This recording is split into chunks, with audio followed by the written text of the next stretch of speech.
Srpski juniori svake godine se za Wimbledon pripremaju na jedinom travnatnom teniskom terenu u Srbiji, u selu Prnjavor, nadomak Šapca. Na centralnom terenu pod nazivom Novak Đoković teniskog kluba Mladost je i naš Đorđe Mijailović. Đorđe, taj klub se za samo 5 godina postojanja pozicionirao kao jedan od najuspešnijih u zemlji. U čemu je tajna? Iva, tajna jeste u požrtvovanosti i predanom radu koji imaju ovde u teniskom klubu Mladost. Brojne su medalje i pehari koji donose ovde u Mačvanski Prnjavor, a sama činjenica da je ovo jedini travnati teren i da se srpski juniorski reprezentativci baš na ovom mestu gde se ja sada nalazim pripremaju za najveća takmičenja govori o tome kakav je klub u pitanju. Ja ovog jutra razgovaram sa mojim sagovornikom Dejanom iz teniskog kluba Mladost.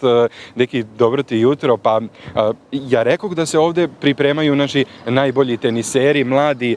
Koja je tajna? Dakle, zašto ste vi trenutno jedini koji imate ovako dobar teren? Je li to negde požrtvovanost i negde ljubav svih prema tenisu? Pre svega dobro jutro vama i vašim gledalcima.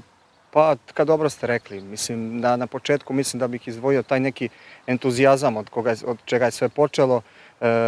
Pre 5 godina smo pokrenuli ovu priču, da ajde da kažem poslednjih godinu dana smo maksimalno velike napore uložili da napravimo ovo sad što vidite ovde, infrastrukturu i kompletan, da kažem, travnati teniski teren, što je veoma zahtevno.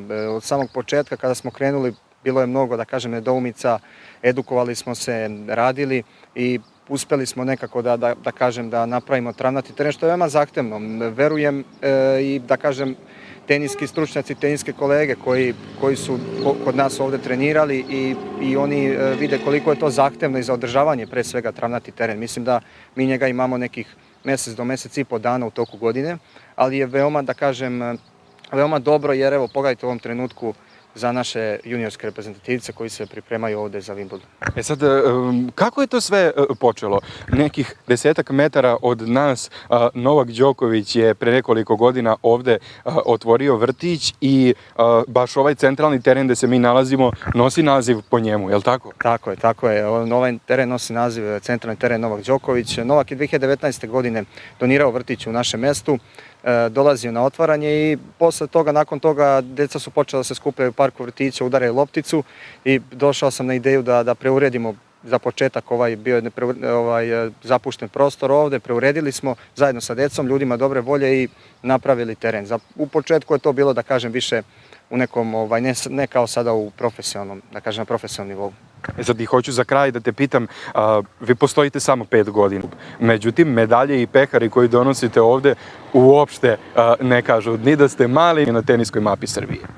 Jeste, mislim moram uz svo dužno poštovanje svih da kažem da ulažemo zaista dosta napora, radimo sa decom, imamo 3 takmičara koji su sada na Grand Prix 10S, Trofej grada Beograda, Championship Ball, zabeležili fenomenalne rezultate i to je, da kažem, mala sredina, ali mislim da je vrlo bitno način na koji radite i požrtvovanost ta koji zaista ulažemo mnogo energije, truda u radu sa decom i ne samo vezano za te neke, da kažem, profesionalne treninge i ostalo, nego radimo i obilazimo crkve, manastire, edukujemo decu na najbolji mogući način. I za kraj, jel si spreman danas da provedeš dan pored TV-a? Pa jesam, zaista imamo mnogo obaveza ovde, imamo igrača koji će se raditi treninge, a juniorski Wimbledon počinje 6. jula i eto da na kraju samo poželim sreću svim našim teniserima i nadam se velikom uspehu ove godine na Wimbledonu. I mi se pridružujemo naravno tim željama. Marko, Iva, dakle toliko iz Prnjavora sa centralnog terena Novak Đoković.